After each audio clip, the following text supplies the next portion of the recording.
dhe gjëra, por dua të shkoj pak më thellë sot, sepse nga përvoja ime, në rregull. Disa njerëz nuk kanë fëmijë me dëshirë. Disa njerëz nuk mund të kenë fëmijë sepse janë steril. Kjo është e mundur. Edhe disa kanë fëmijë me dëshirë, ose kanë fëmijë sepse është një aksident. Papritmas, ti e di është diçka që e bëjmë takë shumë. Më po pëlqen ai shumë fjala i vetëdijshëm, por në mënyrë të pavetëdijshme ne riprodhohemi dhe shkojmë përreth. Dhe kaq është. Pra, si çdo kafshë tjetër këtu në tokë, ashtu riprodhohemi.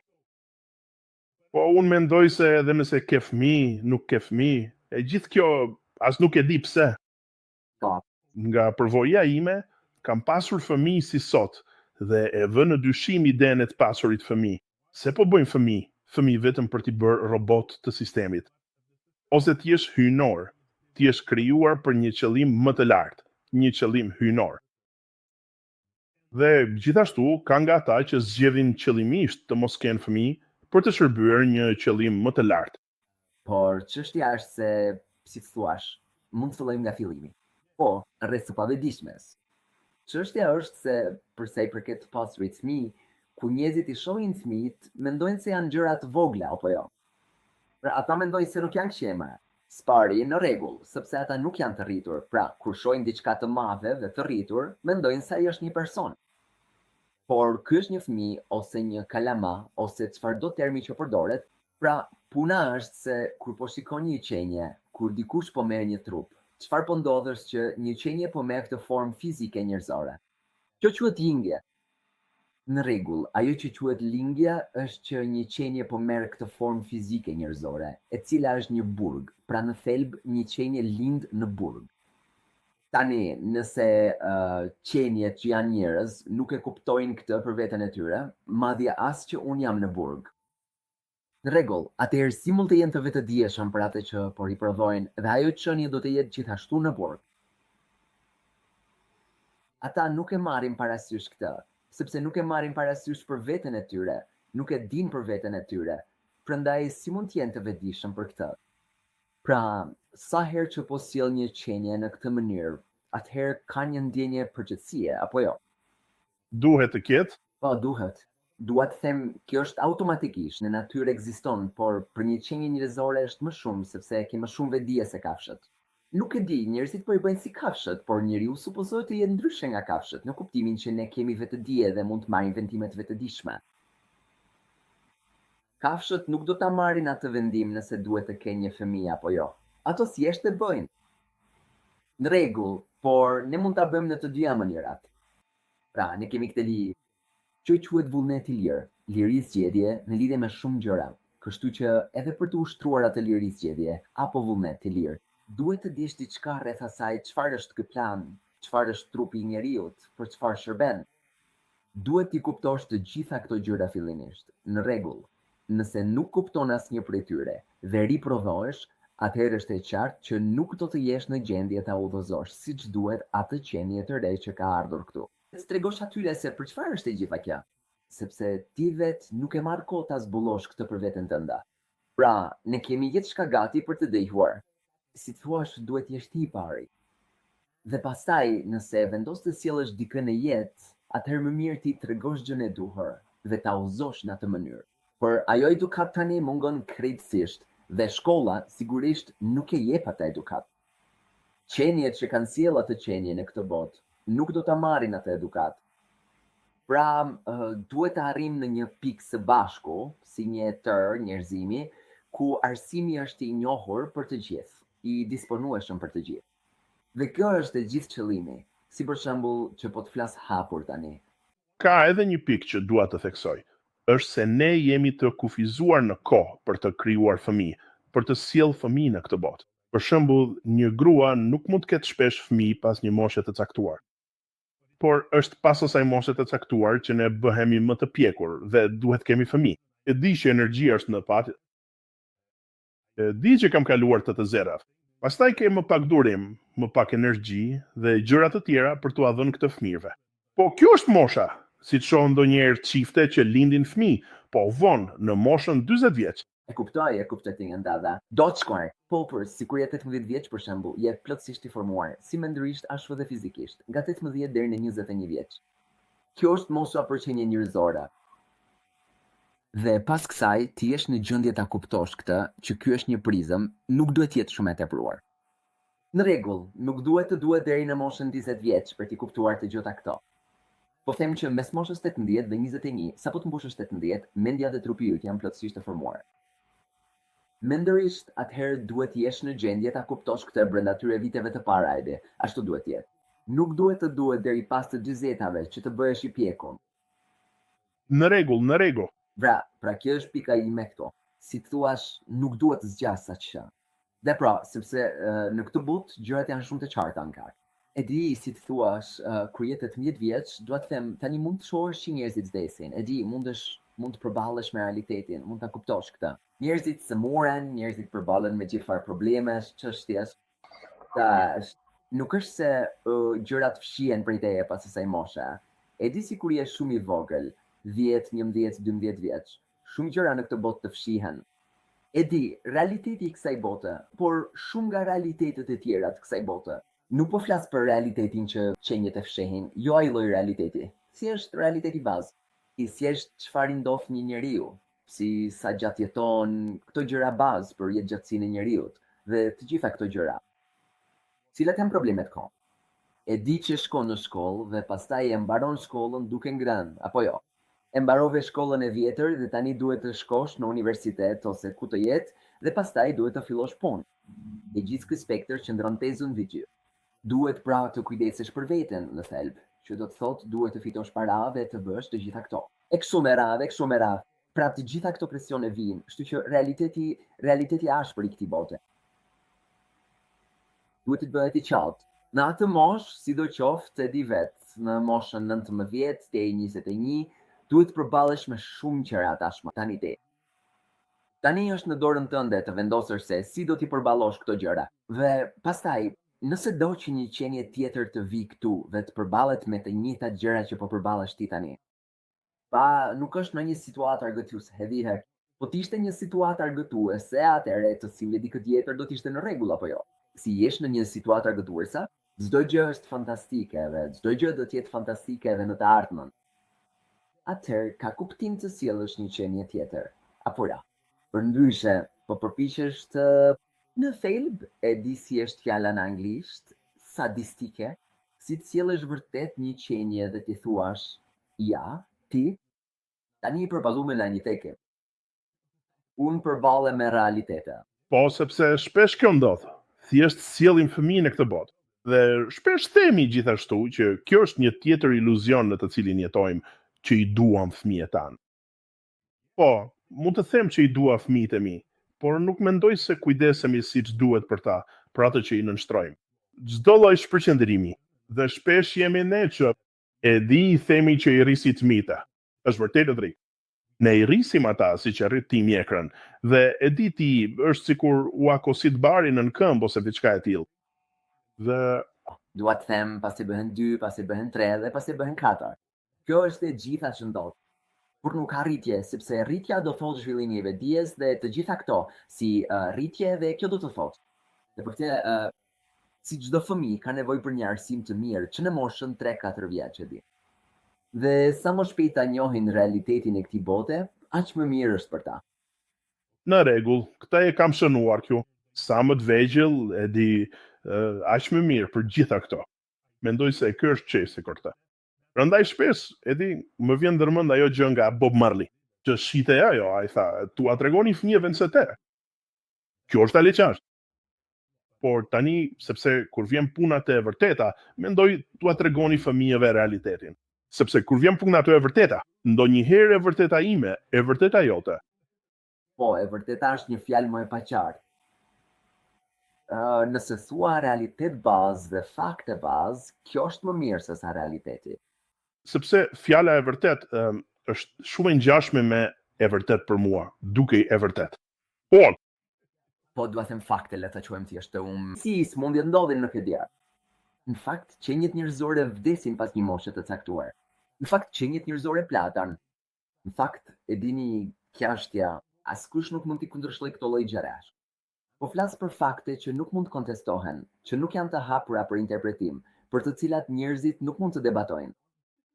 E di që nuk është subjekti asnjëa prej këtyre gjërave që janë shumë të qarta për të gjithë. Pra, këto gjëra duhet i dinë fillimisht. Baza. Dhe shpesh e gjejmë veten duke u dhuruar fëmijëve dhurata. Në rregull, u japim dhurata për ditëlindje, për Krishtlindje. Si e gjithë kjo gjë është, si të thuash, është diçka që më përsëritet vazhdimisht. Jo, ata mund këtun. Por cili është dhurata më e mirë që mund t'i ofrojmë vërtet një fëmije për jetën e tij? Personalisht, kam një ide, por dua që ti vërtet, siç the, tua thuash të vërtetën, të rinjve, që është kjo. Po, dhurata më e mirë. Për ta është të kuptojnë se janë në një burg. Ata janë në një burg, tu thuash se janë në një burg dhe duhet të dalin prej tij. Në rregull, është përgjegjësia e tyre, puna e tyre, të dalin nga kjo. Të dalë nga matrica. Po, pra jo, spari ata duhet të dinë se janë burg. E burgu, ajo që njerëzit e konsiderojnë burg është, e dini. Si për shembull ku është njëri me mure dhe tjetri me ato rrezet e rekurta. Kjo mbretëri është dugun. Di, në momentin që lind, trupi yt fizik është një burg. Edhe trupi juaj fizik është një burg. Në rregull, tani shpirti yt është ulur brenda tij dhe është në atë burg për atë periudhë kohore. Nuk mund të dalë, nuk mund të bëj asgjë, është thjesht i bllokuar në atë burg. Në rregull? Pra, sa më shumë ta kuptojnë që ajo edukat është rasti më i mirë, sepse atëherë kanë më shumë kohë për të kuptuar. Në rregull, nëse je në burg, sa më shumë kohë të kesh për të dalë prej tij, aq më mirë apo jo? Sa më shumë të mund të kuptosh, aq më mirë them. Dhe mendoj gjithashtu se ka të bëjë edhe me trurin e një fëmije. Mund të përthith shumë më lehtë gjërat që i thua kur është i vogël, sesa nëse pret deri në moshën 16 vjeç. Të gjithë janë programuar nga sistemi. O, ata mundën. Në rregull. Duhet të them, ata mund ta marrin këtë. Por ta ashtu quajturit të rriturt, të mëdhenjt, nuk mendojnë se ata mund ta bëjnë, sepse i shohin si qenje të vogla, nuk i shohin si një qenje të plot. Nëse e sheh si një qenje, atëherë mund t'i thuash fakte, por nëse e sheh si diçka të vogël, o jo, është një gjë e vogël. Si do ta kuptoj? Atëherë nuk do të jesh në gjendje. Por ata mund t'i përballojnë faktet, e di? Duhet të them, mund të flasësh për sëmundjen, vdekjen, kalbjen, pleqërinë dhe të gjitha këto gjëra. Dhe ata mund t'i përballojnë, e di? Kështu që e di edhe historia e Budës, si që mbajt në pallatin e tij, si një mbret që e mbante djalin e tij në pallat gjatë gjithë kohës. Kur ishte 3 deri në 4 vjeç, deri në moshën 21 vjeç. Ai kur nuk e latë ditën e vëllatër. Kur nuk e latë shifte bote. Ai kur nuk pas kënd duke vuajtur. Kur asnjëherë nuk pas sëmundje, dhimbje, vdekje. Asgjë, në rregull, çaj. Mosha 3 deri në 20 vjeç. Në rregull, asgjë, në rregull, gjithmonë në pallat. Thjesht kujdesen për të, nuk dal kur jashtë. Në rregull, një herë ai mori një shërbëtor dhe karrocierin e tij dhe tha, si të thuash, më nxirrni jashtë. Dua të shoh se si është bota, në të vërtetë. Kur doli jashtë, së pari pas se trupi i dikujt po digjej, e dini, dhe pastaj po digjnin zjarrin. Kështu që ai tha, çfarë është kjo? Ai tha, ky person ka vdekur, kështu që kjo e tronditi ata. Ai tha, oh, kështu do të ndodhte edhe mua në get. Pastaj ai tha, po do të ndodhte edhe ty, gjithllar. U ndodh të gjithëve. Pra, që ishte një tronditje për sistemin e tij. Dhe pastaj ai pa dikë që vuante në anë. Siç tha, çfarë kishte ndodhur? Ai tha, "Ky person është i smur", po ai tha, "Çfarë është sëmundja?" Ai tha, "Kjo quhet sëmundje që mund t'i ndodh kujtdo. Është një fakt i jetës këtu, që kjo i ndodh kujtdo." Kështu që ruaj pak këto realitete si sëmundja, vdekja dhe vuajtja dhe gjitha këto gjëra. Dhe kjo e tronditi plotësisht. Që kjo është ekzistenca dhe gjitha këto mund të më ndodhin mua. Dhe gjitha këto mund të më ndodhin mua. Pastaj me njëherë doli në pyll, që duhet gjej një mënyrë për të dalë nga kjo situatë. Kjo është një rrëmuj. Kjo nuk është një situatë argëtuese për të qenë. Edhe pse babai i tij e kishte mbrojtur për aq kohë nga e vërteta, faktet në thelb u shfaqën përpara sapo ai nuk ishte më i mbrojtur prej tyre. Dhe kjo është ajo që ndodh. Shumica e të ashtu quajturve fëmijë sot janë të mbrojtur nga faktet, në rregull. Dhe kjo i kthen ata në fëmijë të llastuar. Dhe kjo krijon më shumë probleme mendore e psikologjike për ta. Kjo do të ishte rasti nëse atyre do të tregonin faktet. Nëse do të tregonin faktet, atëherë do të duhej të përballeshim me to. Dhe do të shihni, ata nuk do të llastohen. E di, njerëzit gjithmonë ankohen, oh, fëmijët e mi po llastohen dhe nuk di si t'i kontrolloj, po të shmenden. Dhe kur bën gjithë këto dhurata, gjërat që përmende, gjithë këto dhurata, është në një farë mënyrë për t'u dhënë atyre një përshtypje të gabuar për këtë vend. Ky nuk është burg, është një vend argëtues ku merr dhurata. Në rregull, kështu që krijon një përshtypje të gabuar në mendjen e tyre për këtë vend, në vend që të krijojë një përshtypje të saktë, që në një moment do të duhet të bësh një punë për të mbijetuar ose diçka të tillë. Për shembull, kur u thua dhënies së dhuratave, nuk u thua këtë fëmijëve këtu. Njerëzit e dinë. E di si ku ti janë. Ata thjesht po quhen kështu, si të rritesh duke menduar se nuk do të duhet të bësh kur asgjë dhe thjesht dhurata do të vinë. Kjo është përshtypja e përgjithshme që u jepet atyre. Por kur papritur arrin moshën 18, 21, siç thash, dhe tani papritur kuptojnë se, o jo, nuk është ashtu. Bota është një vend krejtësisht ndryshe nga që ka menduar, e di? Dhe kështu mendoj se kjo krijon më shumë probleme psikologjike se sa nëse u afua drejt që në fillim. Pikërisht, dhe kështu siç thatë edhe ju, pjekuria nuk ka të bëjë fare me moshën. Tani do të doja të shihja, sepse për veten time, përvoja ime. Nuk kam pasur kontakt me pamjen e përgjithshme. Ose nëse doni ta quani para moshës 40 vjeç, por po sikur të kisha rënë në kontakt me këtë shumë të ri. Për shembull, për përvojën tuaj, a keni rënë në kontakt me realitetin që në moshë të re? Por, Sliri, dua të them këtu vit. Sa po mbush 18 vjeç, mendoj se kushdo mundet. Si, nuk është, unë e bëra, për të gjitha qenjet munden, sepse ekziston një mundësi. Disa e pranojnë, disa jo, por mundësia është aty. Në rregull. Nga sepse vjen një grua, vjen një nën. Pra, a ishin prindrit tuaj shumë të ndricuar? Apo është diçka që të është mësuar? Është diçka që Ja? Jo, dua të them nuk i ndodh askujt. Askush nuk i ka mësuar këtë gjëra. Në rregull, pra duke përfshirë. Kjo në këtë ditë dhe mosh, askush nuk i mësohet këtyre gjërave. Duhet ta zgjedhësh vetë, sepse siç thash, pas moshës 18 vjeç nuk ka të gjy me prindrit. Sikur je jashtë në botë, je në një universitet, duhet ta shohësh botën, duhet të përballesh me botën. Nuk ka të bëjë me atë që kanë thënë prindrit, jo atë që kanë thënë. Nuk ka më rëndësi. Ajo që ka rëndësi është si e sheh ti, cila është perceptimi yt për këtë. Po, perceptimi, këndvështrimi, fjashulli mi. Sepse në moshën 18 vjeç nuk më pëlqente. Sa herë që rritesh, por në realitet, po plakem.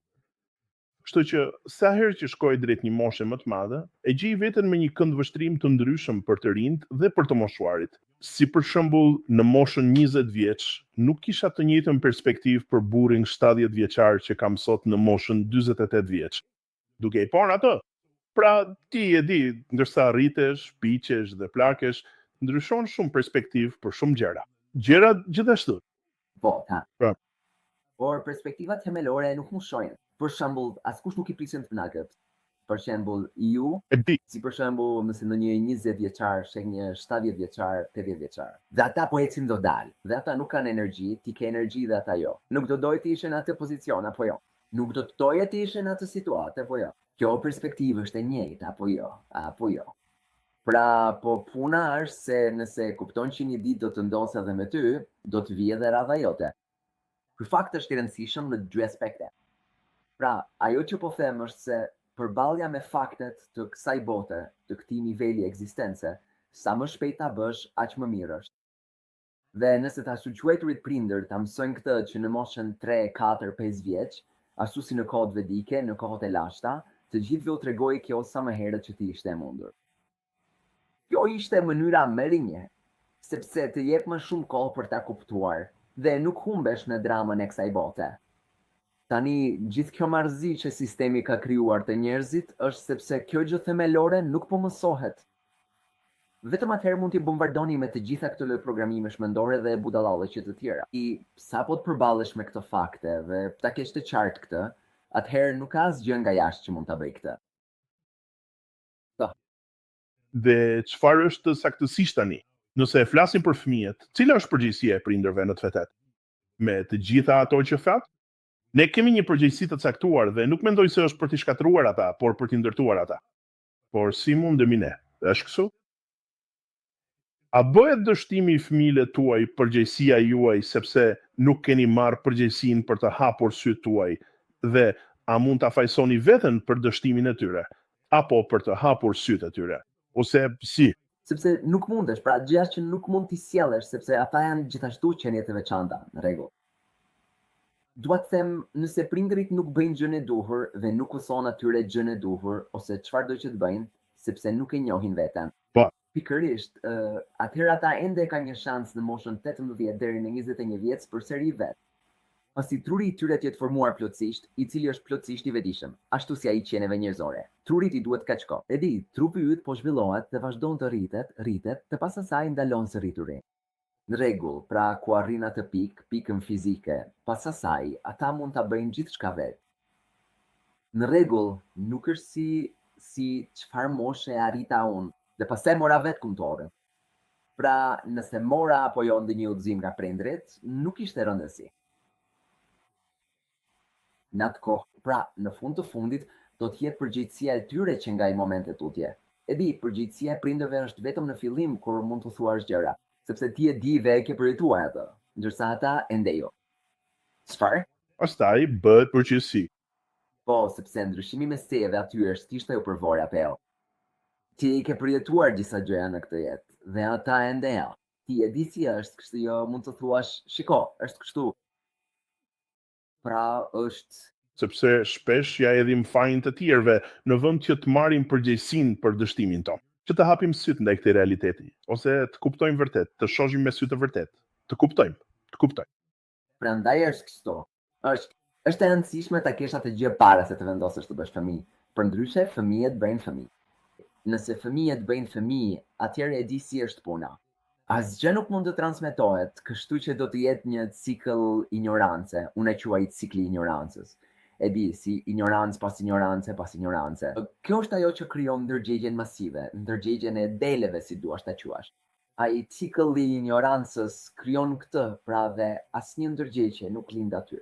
Pra dhe ky nuk është qëllimi i lindjes njerëzore. Qëllimi i lindjes njerëzore për të gjithë ishte të dilnin nga kjo, ai e gjë. Je lindur këtu si ndëskim. Kjo është një ndëskim, ku të dërgoj një turp, po ja. Sepse ke bërë diçka gabim apo ja. I aty për një numër të caktuar vitesh ose muajsh, si tjetë. Qëllimi yt i vetëm është të dallesh, apo jo. Pra, kjo është një ekzistencë bëbë. Pra, le ta kuptojmë këtë dhe të jemi të qartë për këtë. Mos ta mbulloje me ndonjë paketë të bukur, themi jo, nuk është ashtu, nuk është kështu, si cilën shumë nga New Age ka tentuar të bëj shumë gjëra. Kam tentuar, por kjo nuk është një ekzistencë ku, si thua, të duhen 18 deri në 20 vjet të rritesh, pastaj ke vetëm 20 deri në 30 vjet atë gjë, pastaj fillon të plakesh, pastaj ke gjithë këto hapa. Kjo nuk është një ekzistencë e duhur. Në rregull, kjo nuk është siç duhet të jetë ekzistenca. Jeta këtu, jeta njerëzore dhe këtu në tokë nuk është. Prandaj nuk është dhënë për gjatë. Disa njerëz thonë, duhet jetojmë 200 vjet, 300 vjet, 400 vjet. Në rregull, dhe unë them, si të thuash, kjo do të ishte diçka e vështirë. Duhet them, imagjinon në 60, 70, 80 vjet sa shumë se mund je merr. Në 200, 300 vit mund të marrësh edhe mësues. Dhe e di, a është vërtet e realizueshme? A është vërtet i realizueshëm ky plan për një jetë kaq të gjatë? Njerëzit nuk mendojnë asgjë. Njerëzit nuk mendojnë asgjë. Njerëzit nuk e mendojnë asgjë deri në fund. Prandaj duhet kuptojnë që kjo është situata. Ne jemi në këtë ëngërc. Ne jemi me një burg. Në rregull, atëherë le të provojmë të dalim prej këtij. Le të gjejmë një mënyrë. Cila është mënyra për të dalë nga kjo? Që të mos marrim një trup tjetër përsëri, sepse nuk do të marr fund. Do të largohesh nga ky trup. Do dalë shpirti. Dhe nëse nuk e ke zotëruar këtë lojë, nëse nuk e ke kuptuar pse u hove këtu, do të dërgohesh përsëri dhe kur të dërgohesh përsëri, do të duhet ta kalosh të gjithë këtë sërish. Duhet 18 vjet të rritesh, të bëhesh i vetëdijshëm dhe pastaj 30, 40 vjet të bësh diçka, pastaj pleqëria dhe pastaj prap nga fillimi. Dhe nëse shikon jetën e njeriut, sheh që 1/3 jetës së njeriut shkon në xhom. Mirë, le themi që ke një jetë gjatësi për 80 vitesh, në rregull, 90 vjet, le themi 90. Pra, 30 vjet i ke në gjumë dhe mbeten vetëm 60. Në rregull, nga 60, 18, 20 duke luajtur një por. Në rregull, pra hiç ke 40. Jo. Shumë kohë. Po, je 40 vjeç. Se gjitha ato 40 dhe shumë gjëra të tjera, si gjysma e tyre shkon thjesht kujdesi për veten, nxjerrja e diçkaje të keqe, ndërtimi, ngrënia e kësaj gjëje. Ka nikur edhe 20 e tjera, në rregull, mbeten vetëm 20 në rregull. Pra, mund të shohësh se në çfarë situate jemi. Kjo është lloji i edukimit të vërtet që fëmijët duhet të marrin. Po, absolutisht.